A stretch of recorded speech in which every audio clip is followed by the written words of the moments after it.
കുഞ്ചൻ നമ്പ്യാർ തൻ്റെ പരാതികൾ പലപ്പോഴും മഹാരാജാവിനെ അറിയിച്ചിരുന്നത് ശ്ലോകരൂപത്തിലായിരുന്നു.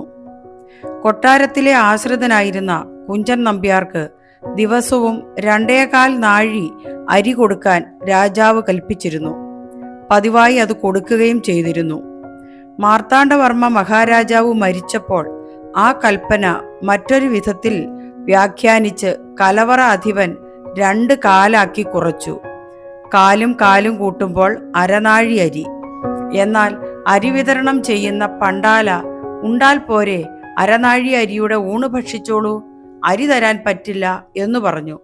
ഗത്യന്തരമില്ലാതെ നമ്പ്യാർ മഹാരാജാവിൻ്റെ മുൻപിൽ പരാതിയുമായി ചെന്നു. ഒരു ശ്ലോകരൂപത്തിലാണ് പരാതി നൽകിയത്.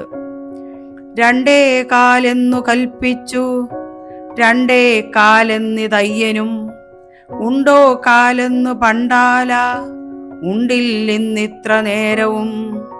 അതു വായിച്ച് നമ്പ്യാർക്ക് മുടക്കം കൂടാതെ 2.25 നാഴി അരി ദിവസവും കൊടുത്തുകൊള്ളണമെന്ന് രാജാവ് കൽപ്പന നൽകി. കൂടാതെ 2 നേരവും പക്കത്ത് ഊണ് കൊടുക്കാനും കൽപ്പനയായി.